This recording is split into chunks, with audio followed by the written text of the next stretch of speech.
Kürdistan'a özel olarak konuşmak istiyoruz bu akşam, ancak tabii ki AKP iktidarının politikaları, doğa kırımı politikaları tabii ki Kürdistan'la sınırlı değil. Türkiye'nin dört bir yanında bir doğa kırımı yürüttüğünü de biliyoruz. Ege'de, yine Karadeniz'de, İstanbul'da aslında bir rant da söz konusu bu doğa kırımı politikalarıyla birlikte. Onu da açarız ilerleyen dakikalarda, ancak Kürdistan'a özel olarak sormak istiyorum. Şimdi barış ve demokratik toplum sürecindeyiz. Barış tartışılıyor. Tabii hala somut adımlar atılmamış eleştirisi de yapılıyor, ancak tabii silahlar sustu ve bununla birlikte Kürdistan'daki doğa alanlarının da durması beklenirken tam tersi bir durum söz konusu. Bunu nasıl değerlendirmek lazım? Neden iktidar son dönemde daha da arttırdı? Daha da ÇED raporları, yine yeni maden ocakları için izinler, ruhsatlar verilmeye devam ediliyor. Sizi dinleyelim. Açıkçası savaş dönemlerinde biliyorsunuz bu tarz projeler çok fazla yapılamıyor. Özellikle şirketlerin ve devletlerin yatırımları savaş bölgesinin belirsizlikleri nedeniyle çok hani karlı yatırımlara dönüşemiyor. Yani bunun bir kapitalist sistem açısından baktığınızdan bir karlılık içermiyor. Ama silahlar sustuğu andan itibaren hem devletin aslında özel savaş politikaları bir anda bitmiyor. Yani bir önce konuklarda da konuştuğumuz gibi bir yanıyla hemen barış süreci, hemen özgürlükler hem toplum için hem doğa için bir an için hayata geçmiyor. Hem de aslında baktığınızda hem devlet hem de şirketler için bu barış süreçleri aslında aynı zamanda bir devasa yatırım projeleri, birazcık kaynak arttırım projelerini bir zemini haline geliyor. Uluslararası savaş politikası açısından da baktığınızda, yani ülkeler arası savaşlarda mesela en son yani Suriye'deki savaş da bittiğinde yine Türkiye'deki sermayeyle oraya ihaleler açıldığını, altyapı yatırımlarının yapıldığını gördük. Yine işte Irak Savaşı'nda aynı şekilde Amerika çekildikten sonra sermayenin oraya yatırım yapıldığını gördük gibi, aslında tüm hani geçmiş örnekler aslında savaşların bittiği, kimi hani negatif ya da pozitif barış fark etmezsin dönemlerinde aslında ekolojik yıkımların, tahribatların daha fazla arttığı projelerin hayata geçtiğini gördük. Aslında bugün açısından Kürdistan'da benzer bir durum yaşanıyor. Biz, yani az önce siz de ifade ettiğiniz 90'lardan beri aslında büyük bir kıyım var. Yani ormanların yakılması meselesi, işte köylerin boşaltılması meselesiyle aslında toplumun göç ettirilmesi, asimilasyon imha politikalarıyla beraber aynı zamanda Kürdistan'ın doğası da yok ediliyordu. Ama bu süreç bu sefer aynı zamanda daha da fazla devam ediyor. Çünkü artık çatışmanın bittiği yerde evet şimdi yatırım yapabilirim diye düşünüyor pek çok irili ufaklı şirket. Devletten teşvik alıyorlar bu yatırımlar için. Biliyorsunuz çıkan yasalarda da tüm bu ÇED süreçlerini, yani bu çevre etki değerlendirme süreçlerini, daha doğrusu bu tarz projelerin ve yatırımların önünde hani pek çok hani izin şeyi vardı, prosedürü vardı. Bu prosedürlerin önündeki tüm engeller artık çok kalkmış durumda. Yani tüm o bürokratik engeller kalkmış durumda. Bundan da güç alarak, çatışmasızlıktan da güç alarak aslında Kürdistan'da çok fazla ruhsat verilmeye başlandı. Çok fazla proje başlandı. Ruhsat süreçleri beklenmeden, izinler alınmadan, halkın oluru alınmadan, sorulmadan pek çok yerde bu projelerin 90'lı yıllara göre çok da arttığını, hatta geçtiğimiz belki bir 4-5 yıla göre çok daha fazla arttığını ve artacağını görüyoruz. Bu sadece yerli şirketler açısından değil, yani Türkiye'de iktidara yakın şirketler açısından değil, aslında uluslararası sermayeye de aslında bir talan ve yağma alanı haline getirmiş bir Kürdistan gerçekliğiyle karşı karşıyayız. Bu aslında şu demek, bizim yani özgür bir yurtta yaşayacağımız, hani barış içerisinde yaşayacağımız toprakların kalmaması demek. Çünkü işte hem maden projeleri hem enerji projeleri aslında şunu yapıyorlar, yani fiiliyatta dinamitlerle patlatılan dağlar demek oluyor. duvarları çatlatılan evler demek oluyor. Kirletilen sular demek oluyor. Yine evet bir baraj gerçekliği var belki 90'lardan beri Kürdistan'da bildiğimiz ama Dicle ve Fırat Havzası'nın aslında sadece barajlarla değil madenlerle de yeraltı sularının da el konulmasıyla aslında tüm o hani yaşam veren tüm havasının, suyunun ve toprağın kirletilmesi ve yok edilmesi anlamına geliyor. Dolayısıyla aslında eğer üzerinde yaşayacağımız bir toprak parçası, soluyacağımız bir temiz hava, içeceğimiz temiz sular arıyorsak, yani özgür ve barış içerisinde yaşamak sadece toplumsal barış anlamında gelmiyor aslında. Aslında her zaman doğayla da barış anlamına geliyor. Eğer bunu istiyorsak ve bunun mücadelesini veriyorsak, sizin de az önce söylediğiniz gibi bu aslında aynı zamanda doğanın koruma mücadelesiyle de başlıyor. O yüzden Kürdistan'da bugün devasa hayata geçen ya da geçecek olan devasa projelerin, enerji projeleri, maden projelerinin bir an önce durdurulması gerekiyor. Melis arkadaş, son Buradan dönemde bahsetmişken aslında Evan Hanım, evet. Varto'daki nöbetin de bugün Tam da oraya 17. geçmek günü. istiyordum. Şimdi Varto'da JES'e karşı bir nöbet var, devam ediyor. Sanırım önümüzdeki günlerde bir kitlesel eylem de olacak. Yine Bingöl'de de benzer projelerle Alevi köyleri hedefte. Ve Mardin'de de bir Ezidi Köyü JES projesiyle birlikte tehdit altında köylüler, artık köye gidemeyeceklerini ifade ediyor. Mardin'deki köylüler, yine Varto'daki köylüler, sanırım 16 Alevi köyü biz göçe zorlanıyoruz diyorlar. Şimdi bu Alevi bölgelerinde, Dersim'de de benzer madenler, neredeyse Dersim'de madenlere hedef kılınmayan, kazılmayan bir toprak alanı kalmamış görünüyor. Yine Malatya'da Alevi köylerinde benzer politikalar, işte taş ocakları yaygın bir şekilde var. Bunu nasıl değerlendirmek lazım? Son dönemde özellikle Alevilerin, Kürt Alevilerin yaşadığı bölgelerde maden adı altında veya farklı projeler adı altında bu köylerin, bu toplumun hedef alınması bilinçli mi sizce?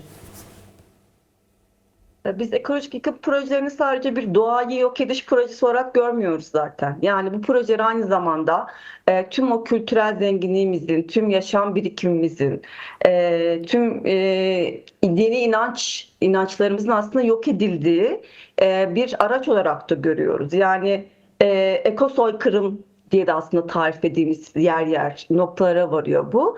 Aslında bugün Kürdistan'daki Alevi köyler açısından tam da böyle bir durum geçerli. Yani oralara bu büyük projeler geldiğinde ve hayata geçtiğinde insanlar göçe zorlanacak, köylerinde artık yaşayamayacaklar. Dolayısıyla Alevi köyleri diye bir şeyden aslında artık bahsedemeyeceğiz. Bunun yakın dönemdeki pratiklerini Hatay'da yaşadık.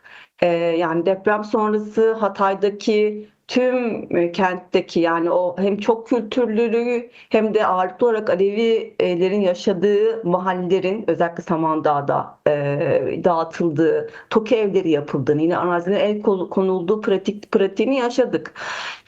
Şimdi bunun daha büyük bir katı aslında gerçekten Kürdistan'daki köylerde yaşatılıyor. Bir diğer boyutu da bunun aslında 90'larda boşaltılmış köylerine geri dönen insanların şimdi de bu tarz tehditler yüz yüze kalması meselesi. Yani Diyarbakır'ın köylerinde de bunlar yaşanıyor. Dolayısıyla aslında elbette ki bir çözüm sürecinden bahsediyoruz. Belki hava birazcık daha yumuşamış olabilir ama Kürt olana ama Alevi olana hala sen buralarda yaşayamazsın, köylerinde, kültüründe yaşayamazsın denilmeye çalışıyor ve buradan aynı zamanda bir rant çıkartılıyor tabii ki.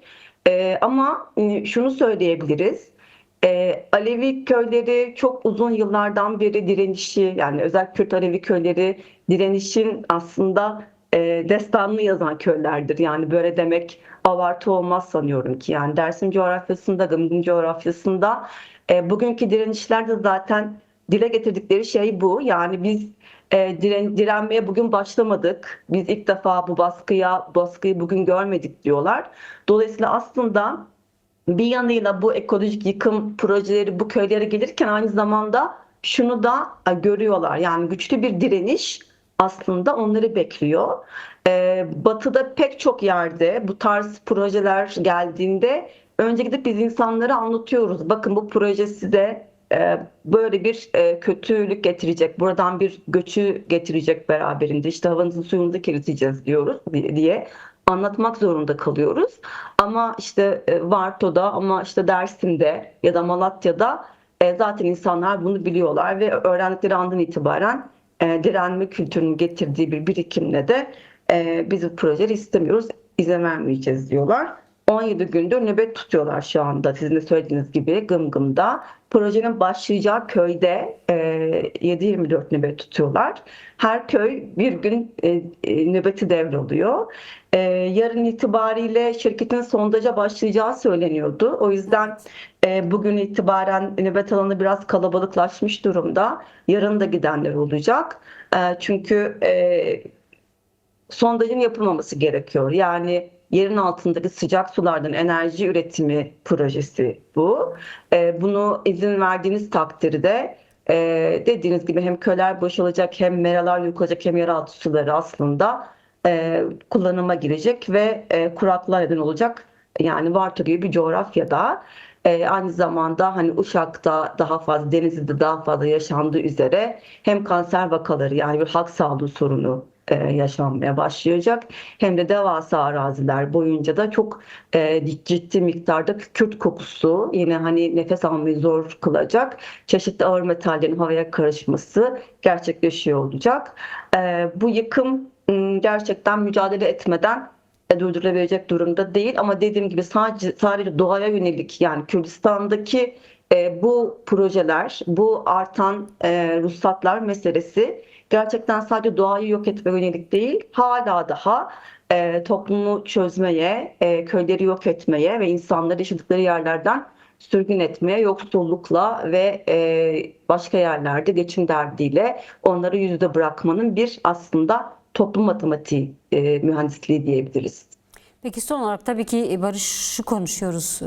Temel gündemlerimizden biri barış ve aynı zamanda bu akşam ekolojiyi de konuşmak istedik. Şimdi az önce siz de kısmen değindiniz. Neden doğayı savunmak, çevreyi savunmak aynı zamanda barış mücadelesinin bir parçası? Ya barış mücadelesini verdiğimizde aslında bunu sadece kendimiz için de vermiyoruz. Yani daha özgür ve özgür bir şekilde yaşamak için veriyoruz. Kimliğimiz, kültürümüzle, dilimizle, topraklarımızla yaşamak için veriyoruz. E, Bunlar birbirinden ayrılamaz parça. Yani biz demokratik toplum, ekolojik bir yaşam, kadın özgürlükçü bir bakışı savunuyoruz. O yüzden hem kadınların özgür olduğu, hem doğanın özgür olduğu, hem de demokratik bir toplumun kurulduğu bir yaşam aslında sadece Kürtlerin değil, tüm dünyadaki halkların hakkı. E, Bu mücadeleden birisini verip diğerini geride bırakmak gibi bir şey söz konusu olmuyor. Çünkü az önce söylediğim şey gibi yani elbette ki masalar çeşitli diplomasi görüşmeleri yapılabilir ama bunun arkasından gelecek olan şey yani barışı inşa etmenin ya da özgürlüğü gerçekleştirmenin tek yolu gerçekten doğana, yaşadığı yerlere, topraklara, yaban hayatına yani birlikte yaşadığın canlıların da yaşamına sahip çıkan bir bütünlükte mücadeleyi vermektir. E, Az önce konuştuğunuz gibi yani sürecin sonu ne olur ne olmaz. Bu mücadeleye bugün başlamadık. Biz doğayı koruyama mücadelesine bugün başlamadık. Dolayısıyla barış olur, barış olmaz ama doğayı savunma mücadelesi her daim devam edecek. Savaş koşullarında da belki daha ağır kırımlar oluyor. Çünkü savaş en ağır ekokırımdır diyoruz. Çünkü işte bombalanan dağlar söz konusu ve gerçekten de birebir toplumların çözülüşü birazcık daha fazla oluyor. Barış dönemleri tam da doğanın aslında korunmasının zeminini de sağlıyor. Elbette ki az önce söylediğim gibi projeler için belki yatırım ihtimalini arttırıyor ama aynı zamanda da bu zemin toplumların mücadelesini güçlü kılar ve bu projeleri engelleyebilir bir zemin de doğuruyor. Dolayısıyla yine mesele bizlerin örgütlenmesi, doğasına sahip çıkması, köylerine sahip çıkması, sularına sahip çıkmasına bakıyor. Belki dünden daha fazla. Yani bu saldırılar arttıkça daha fazla takip etmek, daha fazla sahip çıkmak, daha fazla birbirine dayanışmak durumundayız. Geçmişten öğrenecek çok şeyimiz var. Yani bir mücadele kültürü var. bu mücadele kültürünü aynı zamanda topraklarımızı korumak için de vermek durumundayız bütün açısından. Peki. Çok teşekkür ederiz Melis arkadaş sorularımızı yanıtladığınız için. Ben teşekkür ediyorum. İyi yayınlar diliyorum. Teşekkürler, iyi akşamlar.